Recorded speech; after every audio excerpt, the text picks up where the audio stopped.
This is the newest addition to my collection. This is an Urgos grandmother clock.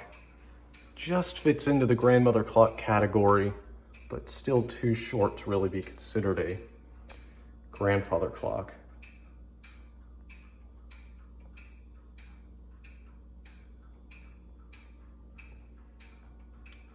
I got this from my local clock shop here for $50. A customer came in, they didn't want it anymore. The clock shop didn't want it either, so they dumped it off on me as long as I could cover what they wanted me to pay for it.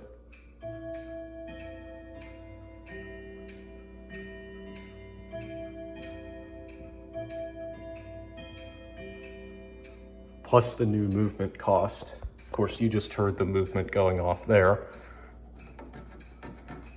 Kind of a quiet clock. It's also kind of due to the construction of the case as well. Not a lot of openings for the sound to get off. Of course, there are two holes at the top. Also down to how the movement is installed in the case. Let you hear the hour.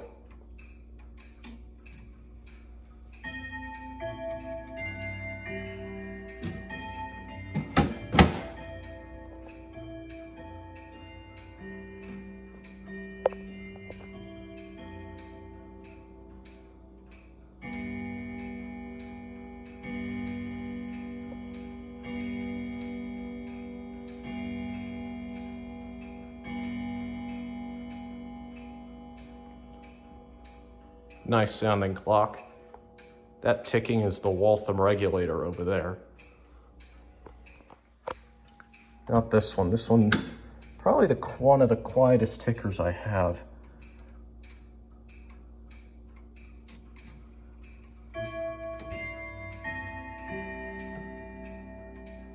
There is one thing I need to fix, and I'm sure you'll notice it. It chimes a minute early. Once I get a tool to really, once I end up buying a tool to where I can do that a little more effectively, I'm going to fix that.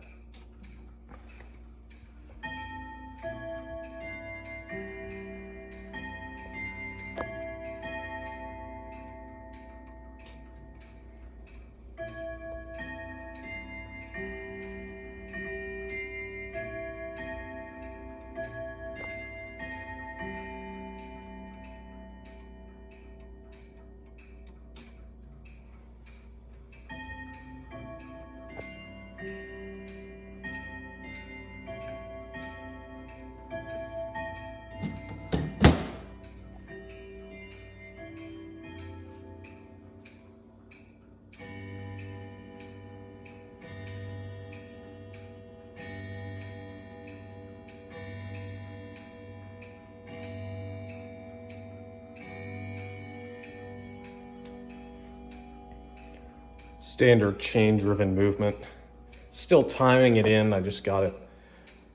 I replaced the movement in it over Thanksgiving, so I'm currently timing it in.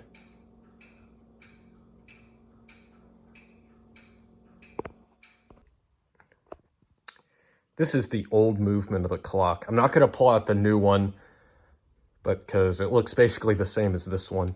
This is your standard Urgos chain-driven grandmother clock, grandfather clock movement. It's a nice movement in its day, served the clock owner well. But of course, its time has come. I actually didn't know that Urgos still made movements, but apparently you can still get them. So it's nice to be able to replace this clock movement UW32002B. Of course, each individual configuration having to do with pendulum size, the size of the pendulum disc, the length of the pendulum, whatnot. So yeah. Again, fairly generic Urgos chain-driven grandfather clock, grandmother clock movement in this thing. Even when this clock was made in the 70s, this was still your bottom of the line movement. As you can tell, not that insanely nice a case. As you can also see, it's missing the finial. Hopefully I'll be able to get that replaced sooner rather than later. But yeah, despite all that, I do really like this clock. It's the first floor clock I have in my collection. So yeah, really like that as well. That's all I have for this video. If you like this video, be sure to like it and subscribe for more content just like it. And more clock related content coming soon as well. There you have it.